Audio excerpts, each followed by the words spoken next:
السلام عليكم ورحمة الله وبركاته. اللهم صل وسلم وبارك على سيدنا محمد أشرف الخلق وخاتم النبيين.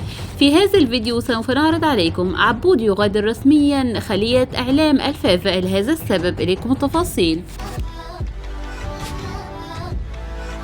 أعلن المكلف بالإعلام والاتصال في بيت الاتحادية الجزائرية لكرة القدم صالح بي عبود مغادرته رسميا لمنصبه في الهيئة الكروية الجزائرية بعد 5 سنوات قضاها في بيت الفافا. غادر المكلف بالإعلام والاتصال بيت الفافا صالح بي عبود اليوم الأحد منصبه رسميا بعد عمل لمدة 5 سنوات كاملة قضاها.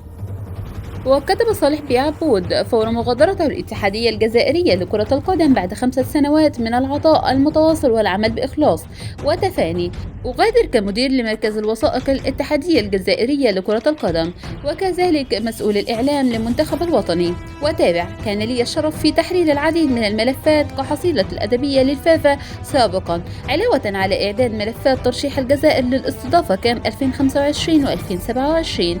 وزاد: خلال هذه الفترة كان لي الشرف في قلب وثائق قيمة ونادرة من الفيفا والمتعلقة بتأسيس الاتحادية الجزائرية لكرة القدم. وأضاف: طيلة هذه الفترة اشتغلت مع 4 رؤوس للفافا وعشت العديد من النجاحات للكرة الجزائرية، بدءا بالتتويج بكأس أفريقيا 2019 وأحرز كأس العرب في قطر 2021 والفوز بلقب كأس العرب لأقل من 17 سنة. وقال في هذا الصدد: إضافة إلى أنني عشت لحظات قوية مع المنتخب برفقة وأعضاء جميع الطواقم بدون أن ننسى برفقة الزملاء.